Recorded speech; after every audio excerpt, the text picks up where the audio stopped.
All right, so check this out. I want you guys to start paying attention to a lot of the rhetoric and the language you're about to start seeing all over social media, TikTok, YouTube, Instagram. They're already here on TikTok, and I've seen some on YouTube where there are people claiming to be former intelligence. Maybe they are, maybe they aren't. I don't know. But there's a lot of people claiming to know more about how this intelligence operation works than anybody else. And as you know, I have contacts in Homeland Security, basically everywhere, State Department, everywhere. And you also know that a couple of weeks ago, and they've confirmed this to me since then, that Homeland Security advised me and everyone else to help try to debunk some things, that there's no evidence of foreign fighters trying to come to the U.S. to commit any kind of attacks, right? But there's a lot of people out there that are continuing to claim that there are. The other thing is you see a lot of Republicans, you see a lot of far-right actors are trying to conflate immigration with foreign fighters, right? Claiming that they're trying to come through the southern border, the border's open, we know it's not. Anyway, today there's a Homeland Security hearing, and there's a lot of good information in there that debunks a lot of this stuff. But I'm going to play this clip for you so that you can hear from the horse's mouth exactly what it is they're saying. It's not foreign fighters we need to be worried about. It's white supremacists. The Director of National Intelligence has assessed that racially and ethnically motivated violent extremists present the greatest terror threats to our country. And I believe in your opening statements, our witnesses verified that assessment today. Racially and ethnically motivated violent extremists present the greatest terror threats to our country. Yet, as I've been listening, not one member from the other side of the aisle has focused any of their remarks or questions on what the DNI and our witnesses have identified as the greatest terror threat to our country. So I'm going to spend my time today talking about this and asking you about it. Because we know that over the last 5 years, more Americans have been killed on our soil by racially motivated extremists than any other type of terror. We saw it in El Paso, Texas, where a racially motivated extremist killed 23 people in an attack explicitly targeting Latino and immigrant communities. In Buffalo, New York, where a racially motivated extremist targeted the black community, killing 10 people. Allen, Texas, where an extremist espousing anti-Semitic and neo-Nazi ideology shot up a mall, killing 8 people. Over the past decade, 145 Americans killed on U.S. soil in domestic extremist attacks, primarily racially and ethnically motivated. The FBI currently has 2,700 open domestic terrorism cases, and anti-government extremism poses a growing threat as well.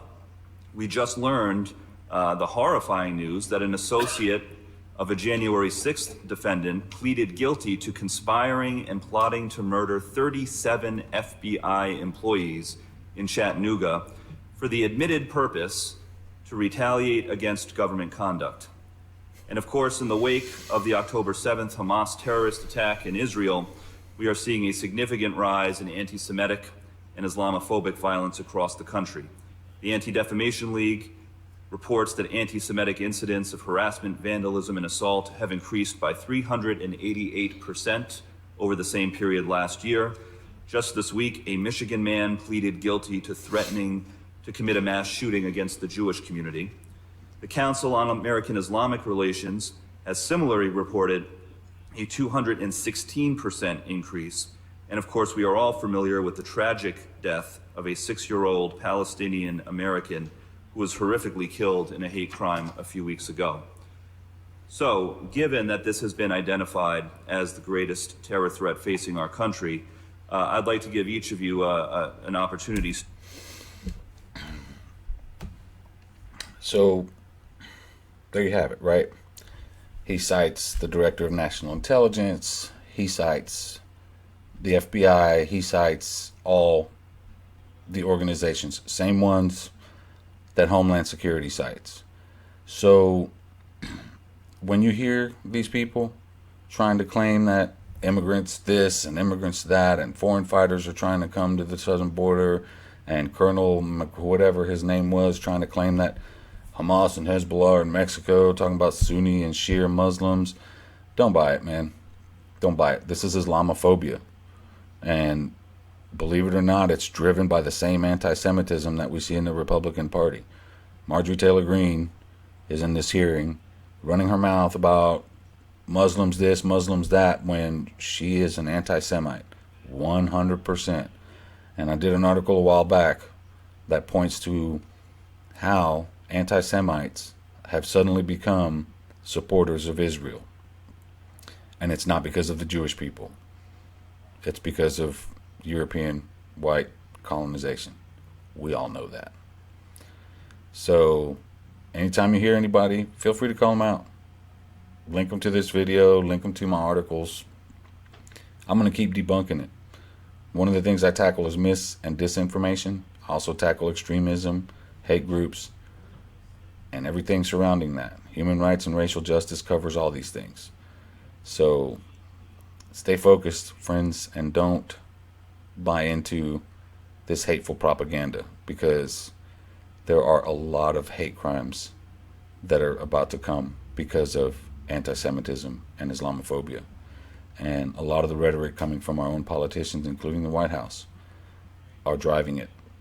There's a reason why I'm so focused on this right now, and that's because it's creating a lot of violent extremist situations, and it puts a lot of people in danger.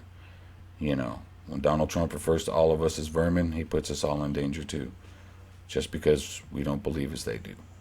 So take it all with a grain of salt. Don't believe any of the BS. There are no foreign fighters coming here. It's just not happening. And to equate them with immigrants, especially all you pro-immigrant and pro-immigration reform people that follow me and that I follow you and this little community we built, even though I'm new here, please don't buy into it.